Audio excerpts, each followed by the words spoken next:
Welcome to Films and Stuff with your hosts, Pete Mitchell and Ethan Hunt. Hi, everybody. Welcome back to Films and Stuff. I'm Ethan, here with Pete. What's up, Pete? How are you, buddy? Everything is good.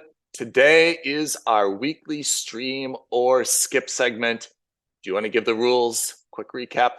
Super simple. Ethan has given me a list of TV shows. I have given Ethan a list of TV shows.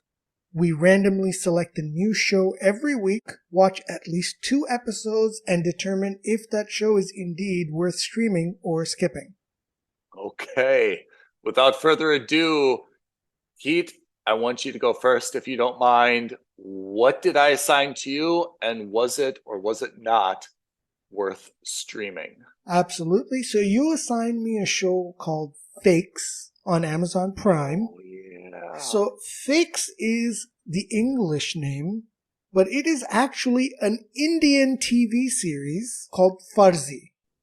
Okay. Now, Farzi in Hindi is slang for fake.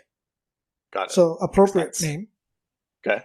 And this is, I gotta say, the first streamer skip foreign language assignment that I could watch without subtitles. All right. Because I speak Hindi. It was fantastic. Right. It was fun. Okay. So a couple of things. I left subtitles on for the first half hour because I wanted to see the quality of the subtitles. It was a good way of me to evaluate. Okay. Subtitles, I would say, are like 90% to 95% on there. Of course, usually the problems comes with like idioms, right? Yeah. Which is natural. I think the subtitles were also jazzed up a little bit for making it a little bit more Western friendly. So like they throw in some curse words where there really aren't curse words and things like that. Just kind of to make it a little more sexy for foreign viewers. All right. You know, I did that sanity check. It was quite good. Otherwise, I don't have a problem with that. So let me caveat the review by saying I have not personally seen an Indian TV series or movie in decades. Oh, man. Right? And so this is the first one I've seen. Now, of course, I've seen it on TV in passing as I'm flipping through channels. But I, generally speaking, don't watch Indian series because a lot of the most famous Indian series are called serials, which are basically soap operas. Yeah. And a lot of people, like there's a lot of memes where it's like uber dramatic, you know, like super slow motion repeats from like 40 different camera angles of a woman lightly touching a car, but because of the way they've done it, it looks like she's been run over, even though she's just lightly been tapped, you know, and then they have like the dun, dun, dun, dun, dun sound effects and all that kind of thing to make it sound like crazy dramatic. Oh, I love the drama. So, I mean, it's fun, but it's also really tiresome. Like, that's not, like, just get on with it. You know, like, okay, she got hit by a car. Okay, this happened, that happened. Like, the guy got punched. I don't need to see it in 360 degrees, you know? Mm-hmm. And then, of course, the other thing that bothered me to no end, especially as a child, was every movie is a musical. There's dance numbers in every movie. There's a musical break every movie. Especially as a kid and especially growing up outside of India, my mentality was like, there is a genre of movie called a musical, which is the right place for that. But in the middle of an action movie, I don't want you to see the main actors stopping everything to do a dance break. I don't know. I'm the opposite. I feel like we should have more dance breaks. I was ready for a Footloose scene in Guardians of the Galaxy 3. Right.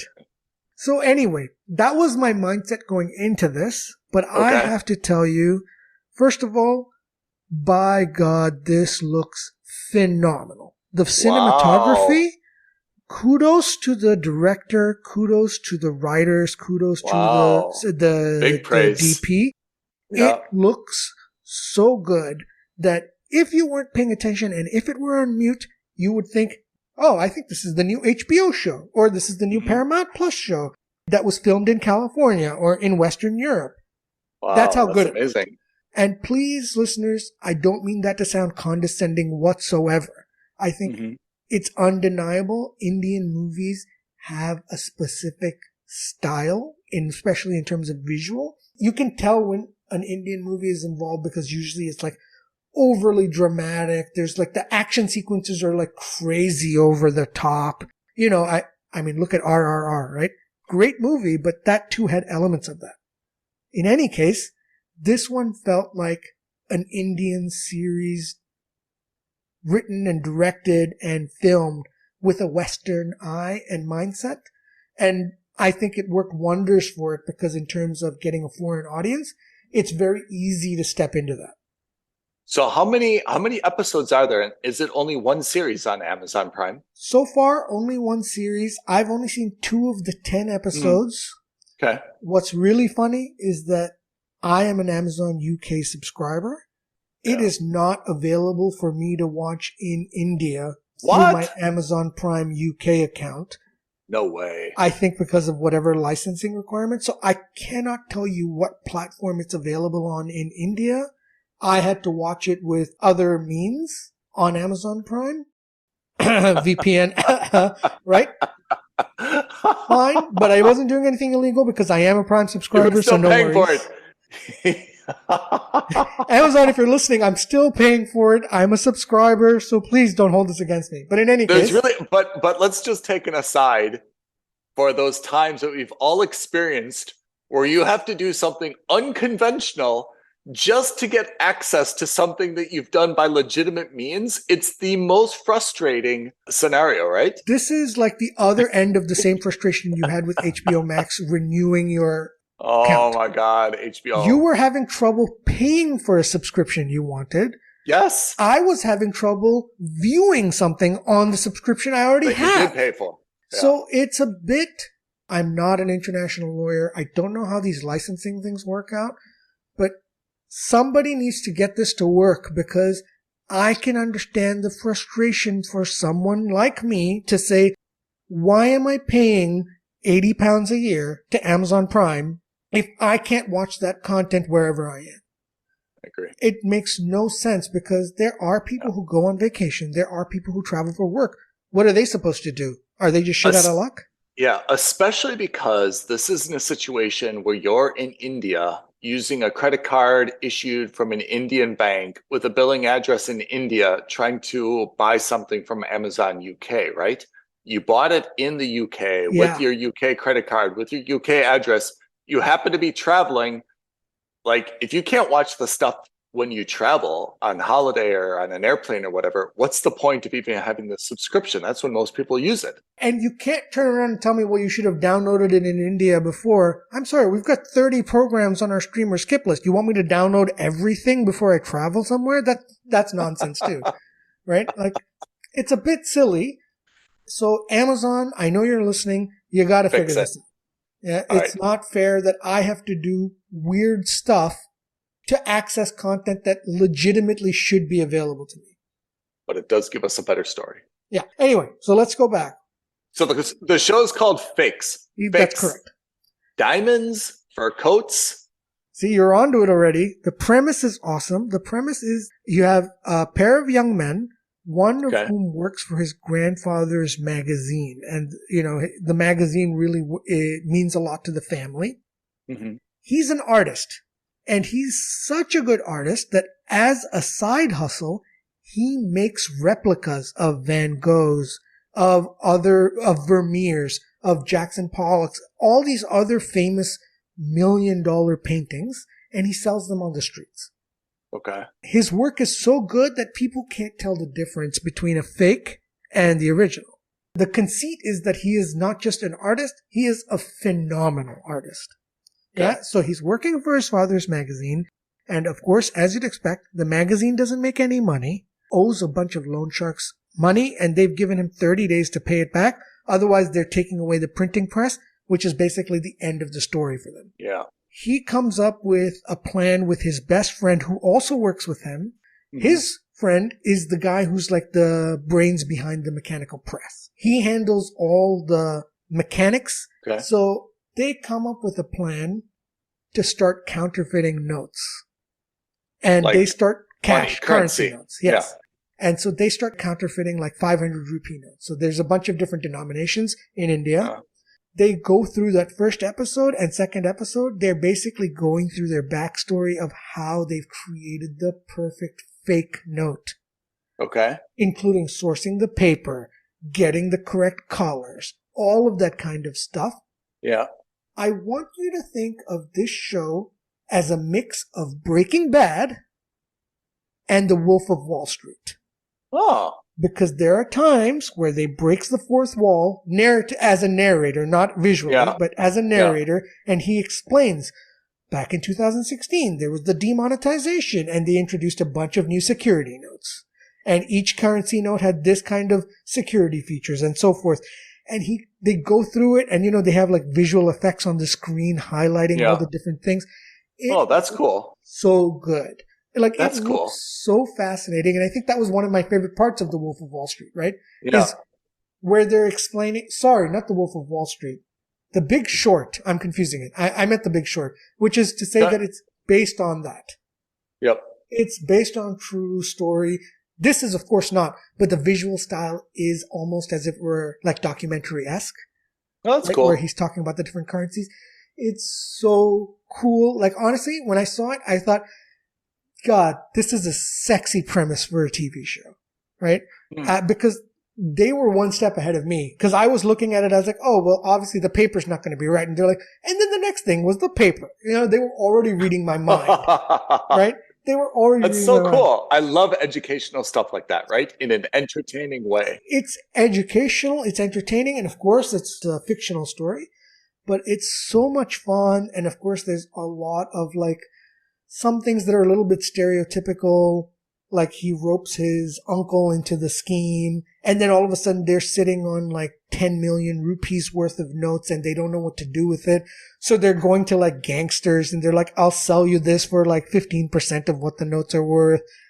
That kind of thing. And it's just a total amateur hour operation, which is why it reminded me of Breaking Bad, that first season, where he's still trying to figure out what he to do with all these perfect meth that he's created. Right. And then, of course, the other stereotype is he's the poor, starving artist, and he's dating this supermodel who's like this very wealthy family. And she's kind of only dating him because he's an artist and it looks good for the picture in society. But when they want to get serious, she hasn't introduced him to any of her friends. He can't afford to go to any of her parties. It's all those kinds of little things. So I really think that in terms of foreign appeal, and by that I mean Western appeal, this hits a lot of the right notes. Like, I was actually excited watching this. Oh, man. And I caveat this that I only watched 2 episodes so far, but every day where it's like towards the end of the day, I was like, am I tired enough to watch this or not? I really want to continue watching it. That's how much I really like it.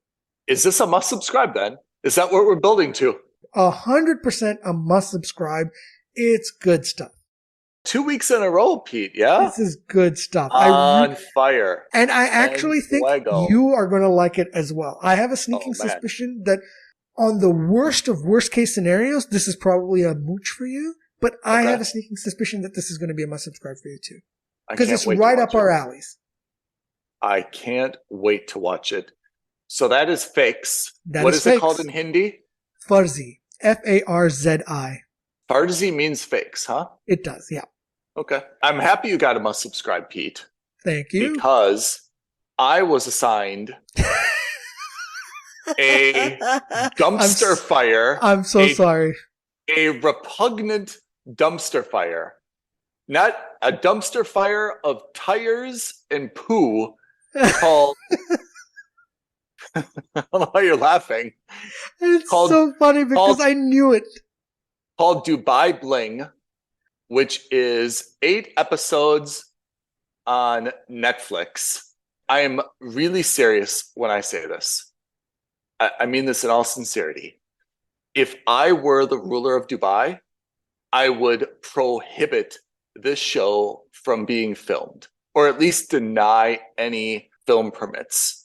So this show, we've all seen kind of like the house. It started with like Hollywood Housewives, and it's like the Real Housewives of Beverly Hills, Atlanta, and it's like even like Ames, Iowa, and all sorts of places now, right? And then they kind of like did the same thing when other cities, And then there was something in the US called Bling Empire. Did you ever watch that? I did not, but yes. So Bling Empire is like ultra wealthy Asians living in the US apparently. And now Dubai Bling, which calls itself a docu-soap, so not a documentary, not a soap opera, a docu-soap, is 8 episodes, Netflix show filmed in my hometown, Dubai, United Arab Emirates. And if you know anything about me in Dubai, Dubai is like my sister. I can criticize my sister. If anyone else criticizes my sister, I come out like Rocket Raccoon swinging. Let's just set it up. There are 10 characters in this show. There's actually more because most characters have like a wife or a significant other or something, right? So there's 10 plus, but there's primarily 10. I watched 2 episodes after throwing up in my own mouth several times.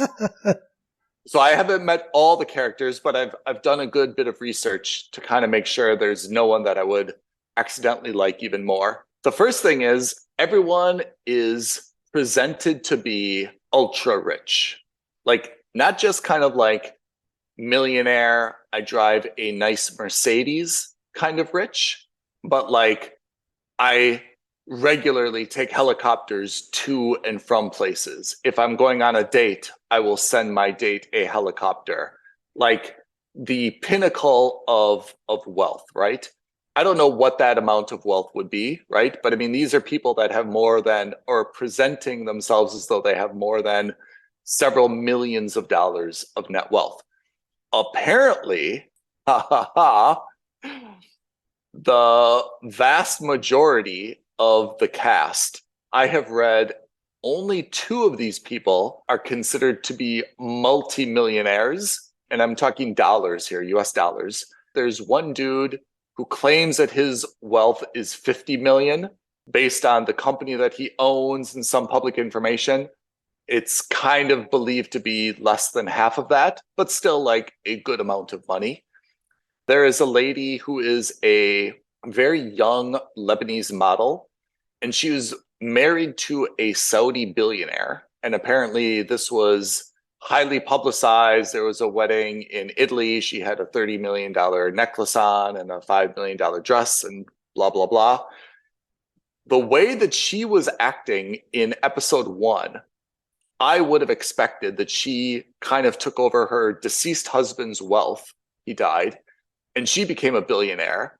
I researched her, and apparently her net wealth is believed to be about $3 million, which is nothing to sneeze at. But wow, but it's not helicopter money.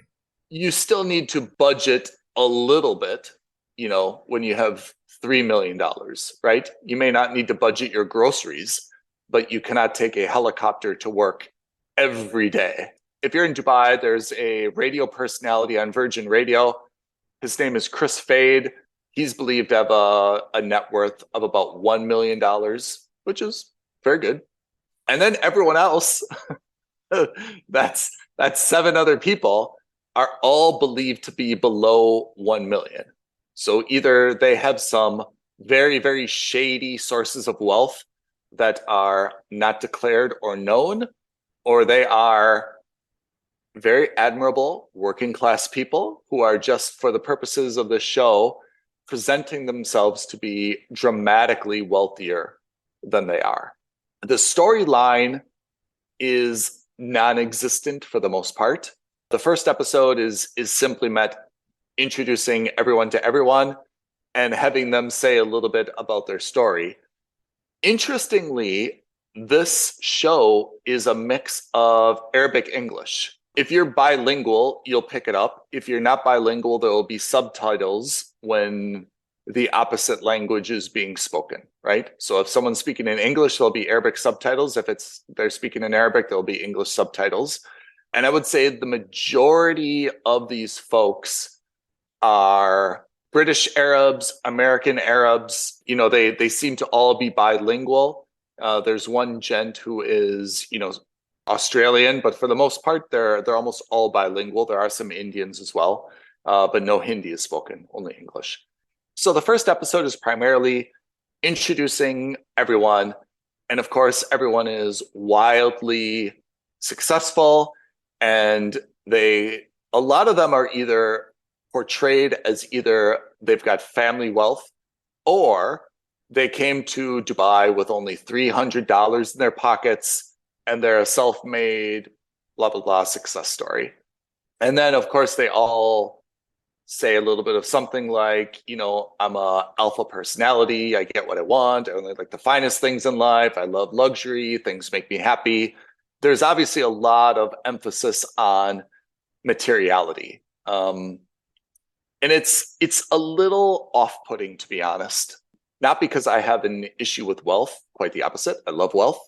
I hope to be wealthy, but it's just the single-minded, I guess, perspective that's like the most important thing, and that's what kind of like defines them. Whereas, do you remember long back the show with Ozzy Osbourne, right? What was it called? Meet the Osbournes? Yeah. Were the Osbournes? Mm-hmm. I thought the endearing thing about that show was that this is a family that's rock and roll royalty. They are very rich by all standards, but they deal with common day-to-day problems, whether it's watering their lawn or getting their car fixed or ordering food or travel, blah, blah, blah. I thought the dichotomy there was, hey, they're just like us. They've got the same day-to-day problems. Doesn't matter how wealthy they are, right? And here in Dubai Bling, it really de-emphasizes the day-to-day stuff. It would seem, based on the video editing, that someone's life is only having a very important business meeting and then going to a very, very exclusive restaurant or event, and then a very, very big nightlife thing, right? And for each of them, there's a wardrobe and a luxury car and people all around them helping them and so on and so forth. That may be, even for super wealthy people, a element of their life, but it is not kind of the day-to-day life and all the other stuff that they have to do. And I think it would have been more interesting if they would have focused less on their closet and the shoe collection and the bags. It's just focused only on materiality. It would have been more interesting if you'd say like, hey, I've got this huge closet and now like the AC broke and it dripped, smelly water on all my shoes. That would have been a compelling episode for me, if that's kind of like a Dubai thing to happen, right? Or, yeah, hey, my driver didn't show up today. I've never driven this big car myself. I've got to get to a meeting, not having driven in a long time. Let's see if I can do it. That would have been a compelling episode, Right. Like there were more interesting things, I think, with this cast. So I've got a few complaints about it. One, it's not entertaining, right? I'm all for people acting like jackasses. I love the movie Jackass. I'm all for people, not acting authentic, is the case with a lot of reality shows. But this isn't really interesting. Like the drama that they have is, to be honest, a little bit petty. People fighting about this, people unhappy with their house, needing a bigger house, not happy with any houses that their real estate agent is finding for them. It's not entertaining, at least for me as a Dubai resident. I guess it's possible that there's someone sitting in Argentina or Texas or New Zealand, who's watching this and being like, wow, life is so crazy in Dubai, blah, blah, blah. But for me, it's not even entertaining to watch. The second issue is that everyone is completely unlikable. There is no single person, male or female, husband, wife, boyfriend, girlfriend, entrepreneur. There is no single person that I can look to and be like, that would not be a bad person to hang out with for breakfast. Everyone is repugnant in their own way. And I want to be clear, I'm sure all these people in real life are actually not as bad as they're projecting themselves. I think they're all acting. I'm sure a lot of them are actually pretty down to earth and decent, but the way that they're behaving on the show, it's super repugnant. And you cannot say that any single person is interesting enough to want to have like a coffee with, or decent enough that you'd think that you'd, want to hang out with them. That's my second complaint. My third and final complaint, and I'm limiting it to 3 so that this episode doesn't go on endlessly, is that I feel like this is really diminishing people. And I'm a little bit sad because I feel like particularly the women are kind of diminishing themselves. And what I think they think is that they're saying, hey, I'm branching out.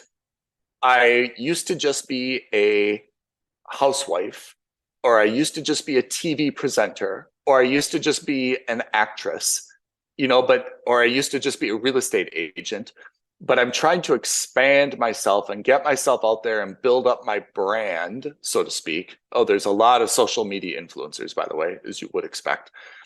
I think everyone thinks that what they're doing is they're like kind of expanding their career and adding a new skill or something. My perspective is that they're kind of doing the opposite, is that they're acting so obnoxious and they're really kind of like diminishing themselves that it's not going to help them in any like meaningful way. To show that you're a very spoiled, selfish wife, I don't think benefits you in any way. To show that you're a social media influencer who only goes to these types of events and only will be seen in this type of fashion or only this type of car, I don't think like makes you relatable or brings you like a loyal following. The husbands who either like bend to their wives' will, I don't think makes them look strong. It doesn't make them look like leaders. It doesn't make them look like providers or good husbands.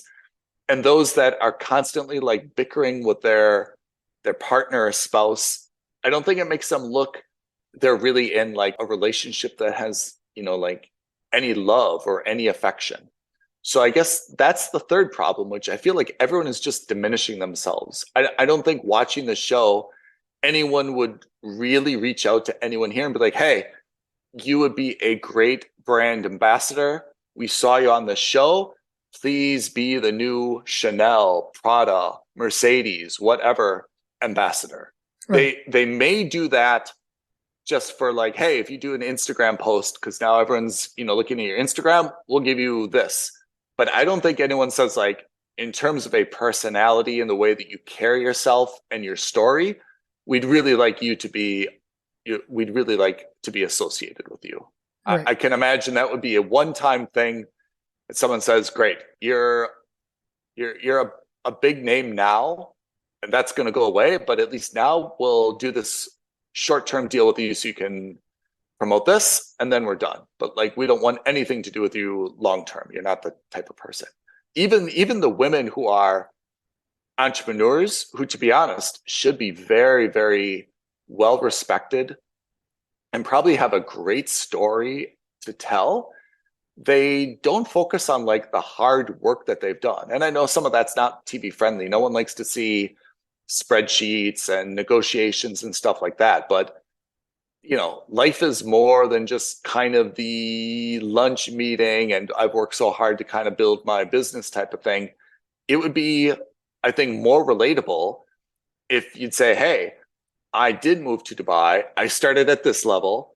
I worked really, really, really hard. I got to this level. I worked really, really, really hard. This is what I had to do. This is what I had to sacrifice. This is what I gave up.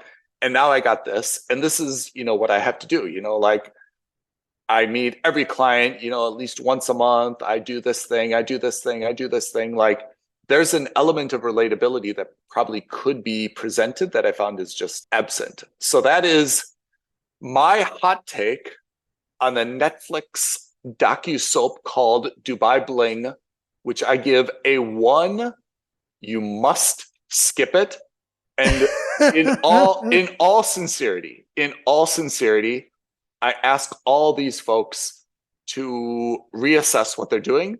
And I sincerely ask the government of Dubai not to promote or endorse this show anymore. I think it is nothing but bad for the reputation of Dubai. We certainly do not need more people like this in the world, and absolutely not more in Dubai. So that is my, not stream or skip, my skip take on the show. That's some damning Is that commentary. clear? Is there any question about where my rating falls on this show? So that is not just a skip, but Netflix, either you take this off forever or give me my money back. It's awful. It's awful. It's so funny because when I put this on your list, I literally, the first thing I did was I Googled Dubai on Netflix just to see, if there were any shows or anything like that. This was the first thing that came up. I was like, ooh, looks good. Check. Let's give it to Ethan. My apologies. No apologies are needed. It's also sometimes good to see something so that you can at least speak about it with authority. And now I'm able to mock it with knowledge. Perfect. But it certainly did not add any brain cells during the 2 episodes that I suffered through. There you go. So that is stream or skip. That is stream or skip. Dubai Bling is a big time skip. Big time skip. Fakes is a big time must subscribe. We got the dichotomy this week. That's right. Let's talk about next week. Next week, I have higher hopes for you. Oh, tell me. You will be on Apple TV, so that's a big plus already. Indeed. Watching 5 Days at Memorial. Ooh, hospital drama, right? Hospital drama. I have no idea what it's about. I believe there's some kind of disaster that happens, hence the title, and it's basically about a doctor or a team of doctors struggling through that disaster over 5 days. Can I add something to that? I believe this took place during Hurricane Katrina. Oh, true story? I think it's not a true story, but I think it's like a dramatization of what could have happened. And I understand that there was a hospital and they weren't able to get the patients out, and they're like, help's not coming for 5 days. I'm making that part up. But I think it's the story of how the doctors and nurses stayed with all the patients that could not be moved for 5 days and kept things going. I think that's the story of it. So I'm excited to see that. It's on Apple TV Plus, and you and I both have high ratings for Apple TV Plus. Strong opinions, positive opinions about Apple TV. I, on the other hand, will be watching Will Trent on Hulu. Oh, how exciting! What is this? Do you know? Are you okay to tell me, or does that ruin the premise? I don't know anything about this. The only thing I know is that it's, I think, an FBI agent or a CIA agent.